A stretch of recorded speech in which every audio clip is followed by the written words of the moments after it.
trauma စိတ်တိုင်းအမေတို့ဖေတို့အမကြီးကိုဦးစားပေးတယ်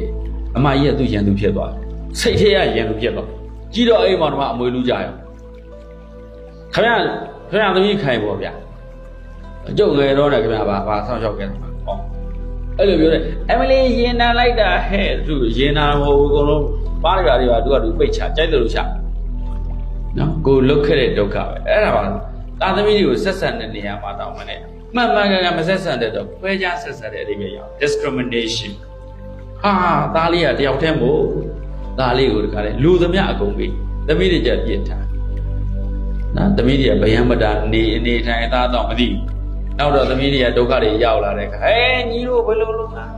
ဖြေပြီးပါလေနော်အဲ့ဒါဘယ်လိုထိမ့်သိမ့်မသက်လို့လဲဒါကြောင့်လောကနိတိတွေကဒါကိုပြောတာဩဟုတ်လားအမိက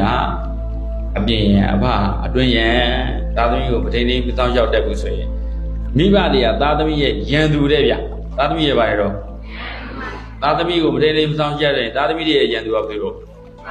မိဘနှစ်ပါးသားသမီးတွေရဲ့ရန်သူပဲရန်သူဆိုတာပေါင်းဆိုအကျိုးစီးပွားမဲ့အောင်လုပ်တာပေါ့အဲ့တော့မိဘတွေကပဲသားသမီးတွေကိုအကျိုးစီးပွားမဲ့အောင်လုပ်တာနဲ့လူဖြစ်သွားတယ်ဒါကြောင့်နိုင်ငံတကာမှာကျတော့မိဘတွေကိုသားသမီးတွေကိုဘယ်လိုပြုစုထိန်းသိမ်းစောင့်ရှောက်ရမယ်ဆိုတဲ့အစိုးရကနေတိကျသင်ပေးတယ်ပညာရေးမှာဘုံဘုံတို့နိုင်ငံမှာ home education ဘုံဘုံပြန်တဲ့တစ်ခုဖွင့်လို့ရတယ်တက်မဲ့တူမရှိ parental education သိမဝင်တာဘူးဘာတော့မိဘတွေပညာရေးပါတော့ကျူရှင်ပို့လိုက်တယ်လေကိုကလေးမေ$ဘယ်လောက်ပေးရတာဒေါ်လာနဲ့ပေးရတာမြန်မာဝယ်ဆိုဘယ်လောက်ကြလဲကိုတို့တန်းနဲ့ပို့လိုက်တာမတော့တစ်နှစ်နဲ့ပို့လိုက်တာပဲကလေးတွေကမြန်မာလိုတော့တက်တယ်ဒါပေမဲ့မြန်မာရင်ရှိဘူးမသိတင်တဲ့ဆရာမလည်းမသိဘူးလေတချို့ကျတော့အင်္ဂလိပ်ကျောင်းတွေပို့လိုက်တယ်မြန်မာသားပါမတက်တော့အေးပို့ဆိုးသွားနော်အဲ့တော့မြန်မာပြည်ထဲနေပြီးတော့မြန်မာသားမတက်တဲ့သူတွေအများကြီးပြန်မြို့ပါအဲ့လိုမျိုးတွေဖြစ်သွားတာဘာဖြစ်လို့လဲဆိုတော့မိဘတွေကအတင်းသေးဆောက်ရှောက်ပညာရေးသဘောတရားကိုနားလည်မှုလွဲနေတာဟုတ်လားကြိုက်ဒါလေးပြဖတ်ပါအောင်ပါတော့မိသားစုတွေကဘာမှတွေရမ်းမဖြစ်ဘူးမိဘတွေစိတ်မချမ်းသာဘူးငါစိတ်ကိုမချပါဘူးဟဲ့နောက်ကြောမလုံးပါဘူးငါအမြင်ထွက်တာနဲ့ညီတို့ရံဖြစ်ကြတော့တာပဲဒီလိုမျိုးပေါ့မိဘတွေကအဲ့တော့မိဘတွေကအပြင်သွားတော့စိတ်ချမ်းသာ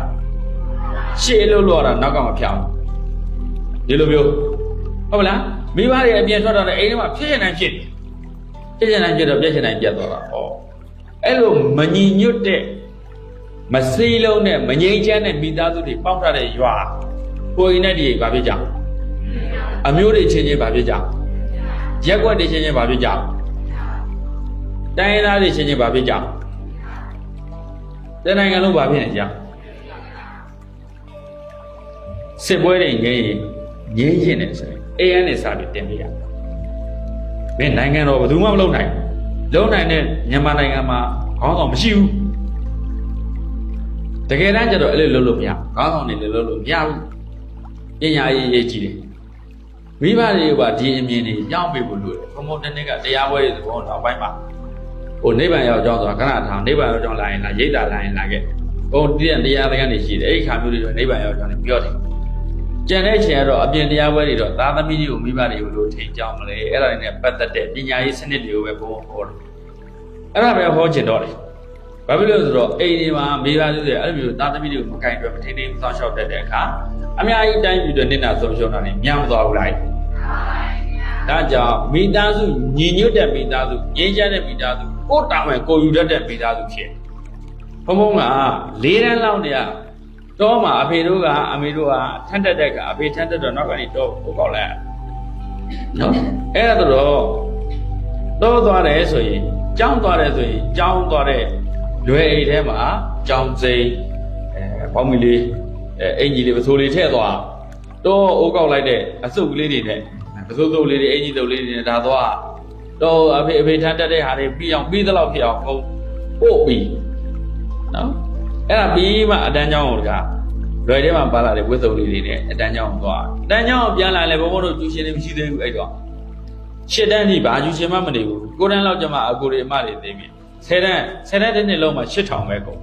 တစ်နှစ်လုံးတော့ကျောင်းစိတ်ရောကျူရှင်ကားတွေရောအကုန်လုံးမှာ8000ပဲမင်းတို့ကြားတောင်ကြားဘူးမဟုတ်7000ပဲနော် အဲ့ဒါဆို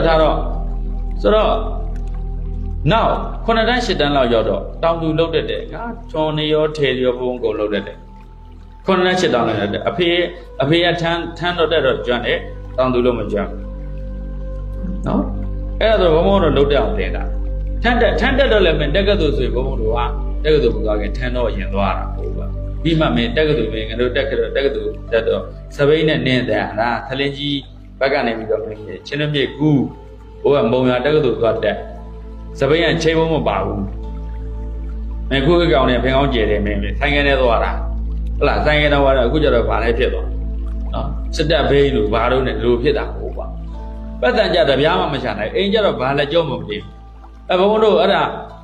ကျောင်းတွေကပြန်လာရင်နေခင်းပဲဆိုအမေထညက်ချက်တော့ထညက်အုပ်ကူပြီးတော့မင်းမွေးပေးရတယ်ထညက်အုပ်ကူပြီးတော့ထိုးပေးရတယ်ထညက်ကူပြီးတော့ချက်ပေးရတယ်ငါးခြေထောက်တွေမှာထညက်ဘူးလောင်းထားတဲ့ဒဏ်ရာတွေရှိတယ်ဒါပေမဲ့ကျင်းနဲ့တယ်အဲ့ဒီဒဏ်ရာတွေကငါအလုပ်လုပ်ခဲ့တယ်ဟာဘလောက်ကုန်စရာကောင်းလဲထွိတ်မှတ်အလုပ်လုပ်ခဲ့ရတဲ့ဟာတွေအမိဘတွေကိုကူခဲ့တဲ့တက်တွေအမေရောကူခဲ့တယ်အဖေရောကူခဲ့တယ်ခုနှစ်တန်းလောက်နဲ့သမင်းအခုချက်တယ်ဘေမေသွားရင်ငါတို့ကတမင်ဆုံးခုံမပြတ်ဘူးနော်ဆွန်းတော့တယ်မပြတ်ဘူးနော်ကျောင်းဘုန်းကြီးကျောင်းလာရင်ကိုတော်တွေလာပြီးဆွန်းရင်လောင်းတယ်ဆွန်းတော့လောင်းတယ်ဟုတ်ဒါတွေသမီးမင်းတို့အချက်ပြုတ်ဘလောက်နိုင်နေပြီလဲအလျှော်ဖို့ဘလောက်နိုင်နေပြီလဲနော်အဖေကထမ်းတက်တော့ညဆိုရင်းတောင်ကိုနော်လျှော်ချလျှော်သက်အကုန်လုံးကူပေးခဲ့တယ်အိမ်ထဲမှာမင်းအိမ်ဝင်းကြီးကအကျေးဆိုတော့မင်းအသင်းပင်တွေကိုစိုက်အခရမ်းတွေရောဂေါ်ဘီတွေရောပန်းဆိုလဲအမေဖျားပန်းတော့မေမျိုးပန်းတွေပါအကုန်စိုက်အပေါက်ပြားလေးတစ်ချက်နဲ့အားမနေတို့စူးစမ်းခဲ့တာပြောတာကျင်းနဲ့တယ်ကိုကျင်းနဲ့တယ်အခု40ရှိပြီအမေလည်းပြောတယ်တခါမှနော်ဒုက္ခမပေးခဲ့ဘူးသူတို့နော်မိဘတွေလည်းဘုန်းတို့စဉ်းစားလိုက်တဲ့အမြဲတမ်းကျင်းနဲ့ဘုန်းတို့မိဘတွေကိုလည်းအလုတ်ခိုင်းခဲ့လို့ကျင်းနဲ့ကျေးဇူးတင်ကိုတာဝန်ကိုယူတဲ့အောင်သင်ပေးခဲ့တဲ့မိဘတွေကျေးဇူးတင်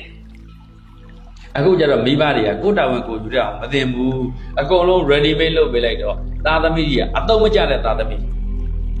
သူတို့ရဲ့အသက်အရွယ်လိုက်အတုံးချတဲ့အောင်နေတဲ့ထိုင်တဲ့အောင်တာဝန်ယူတဲ့အောင်သင်မပေးတဲ့ကအတုံးမကျတဲ့သားသမီးလို့အတုံးကျတဲ့သူပါမှာပါဟုတ်လားမပါဘူးလို့ပြောတာဘုံပြောတာမင်းတို့သဘောပေါက်လားအတုံးကျတဲ့သားသမီးဖြစ်ဖို့အရေးကြီးတယ်ရှက်เสียမရှိဘူးအလို့ဟူတို့များဂုံရှိသွားအေးအလို့ကနေနေလို့မြင်လို့မရှိဘူးအလုံးမလုပ်တဲ့သူကမှရှက်เสียကောင်းခြေတန်းဖြီးပြီးတော့လည်းအလုံးမလုပ်တက္ကသိုလ်တက်တော့လည်းအလုံးမလုပ်အခုလည်းနိုင်ငံခြားသွားမယ်မင်းနိုင်ငံခြားသွားပြီးတော့မင်းအလုပ်တွေလုပ်တယ်နော်နိုင်ငံခြားပြန်လာမင်းတို့အလုပ်လုပ်မှာဟုတ်အရင်ကအကျင့်တွေပြန်ပါလိုက်အဲ့ဒါမျိုးမလုပ်ကြပါနဲ့ဟုတ်လား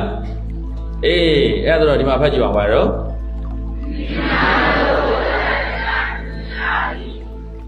ကန်လဲခဏလေးယူကြီးတွေရဲ့အလုပ်ပေါ့ကူးလားမကူဘူးတဲ့သားသမီးတွေချက်တရားမရှိပါဘူးမိဘတွေကိုကိုယ်ကောင်းမှမသိခဲ့ဘူးဆိုတဲ့သူတွေလက်ထောက်နေတာမရှိဘူးနော်အမိုးချိုးပြစ်ခိုင်းလိုက်ရမလားရွေးပြီးတော့လေ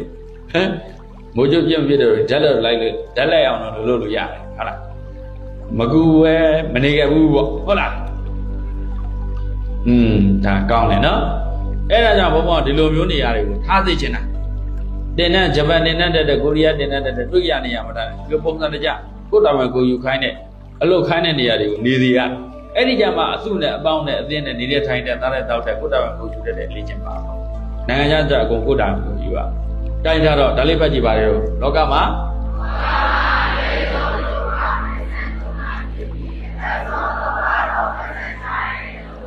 မင်းတို့ဘယ်ဘက်ကနေခဲ့တာသုံးခဲ့တဲ့ဘက်ကနေခဲ့တာရှာတဲ့ဘက်ကနေခဲ့တာထွက်ပြီးကြုံခမ်းပြီးရှာလိုက်ကြအောင်ဟေးနော်ထွက်ကြုံခမ်းပြီးရှာလိုက်ကြအောင်ပါအဲ့ဒီကြပတ်သက်တယ်ဘယ်လိုသိလာလဲဟောဖေတို့အမေတို့ခက်ရှာခဲ့ရတာဟုတ်ငါတို့ထင်တယ်လို့သုံးခဲ့တာတန်ဖိုးမဲ့သုံးခဲ့တာဖြုံးပစ်ခဲ့တာလေမိဘတွေသူများစီရဲ့ပတ်သက်ရှာချီဟိုလေးပေါင်းဓာလေးပေါင်းမျက်နှာငယ်လေးတဲ့မင်းတို့ပညာသင်နိုင်ဖို့အလင်းမမီတော့မိဘတွေစူးစမ်းခဲ့ရအဖေလို့တဲ့သူအမေလို့အသက်ကုန်စူးစမ်းခဲ့ရခေတ်ကာလကြီးကမကောင်းတော့ပိုးပြီးခက်ခဲကြက်တဲ့အခုမင်းတို့နိုင်ငံခြားသွားဖို့ဆိုသိရာနဲ့ချီကုန်အောင်ပါသူတို့ဘယ်လိုရှာကြမလဲမသိဘူးဒါပေမဲ့မင်းတို့ကပတ်သက်လေးနှစ်ပဲသူရရှာလဲရှာနိုင်အောင်ပြီးတော့ခဏတို့လိုသုံးနေကြဟမ်တော့ဒီကလော်လိုလဲရတာပေါ့ဗျာတော့ရင်လို့တာတော့ပါ